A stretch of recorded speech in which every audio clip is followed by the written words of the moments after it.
So you started your own business. Awesome. Now you get to work with your passion, be your own boss, and run the whole show. However, there are a lot of other really important things you shouldn't forget while you're running your business. And one of those biggest is bookkeeping. A lot of business owners neglect bookkeeping when they're starting their business. I mean, think about it. There are so many other important things when it comes to running your business. You might think, oh, I can push bookkeeping to the side and worry about that maybe later. Yeah, don't do that.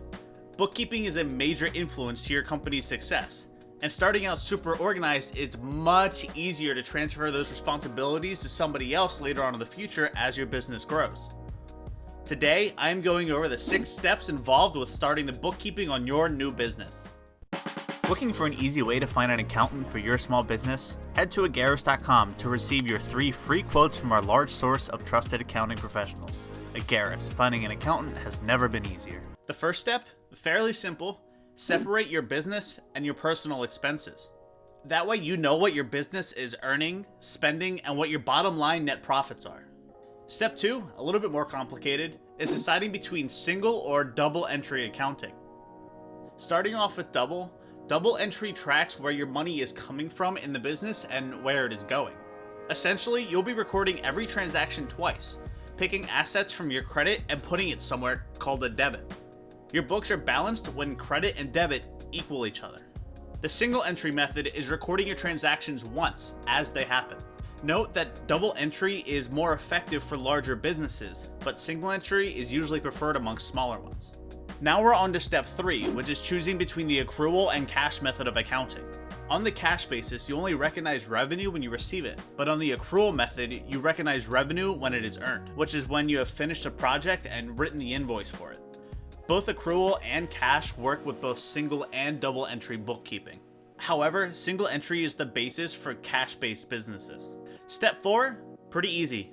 Choose a bookkeeping method. You can do your bookkeeping in a variety of different ways, whether it's manually in an Excel spreadsheet or on paper, or by using an online bookkeeping software. The best way I would recommend is on a computer that's backed up to the cloud, or on some online bookkeeping software. That way, if anything were to happen to any of your physical copies of your bookkeeping, you have it backed up, and you can also access that information remotely. Now we're on to step 5, which is categorizing your transactions. You should categorize your transactions so you'll understand what you are spending and where that money is going.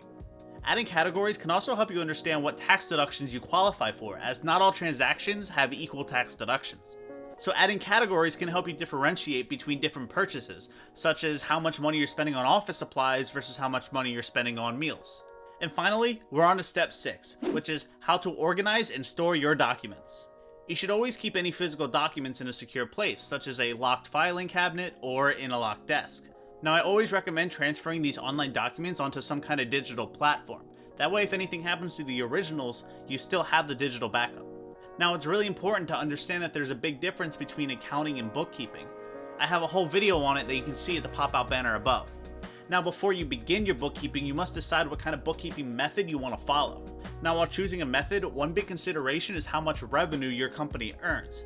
Having a really complex bookkeeping method for a small business might cause any unnecessary complications, and less robust methods might be insufficient for larger businesses. So those are the 6 major steps and some tips for starting the bookkeeping with your new business. Now, probably one of the best things that I can recommend is actually finding an accountant or a bookkeeper to run all this for you, so you can primarily focus on what you want to do, which is running your business. If you're looking for an accountant or bookkeeper, head over to Ageras.com. There you can get 3 free quotes from our trusted source of accounting partners. If you liked the video, be sure to give it a thumbs up. If you have any questions, leave them in the comment section. I'll be more than happy to answer them for you. And don't forget to hit subscribe and hit the bell notification icon as well. This has been Brandon from Ageras. Thank you very much for joining me.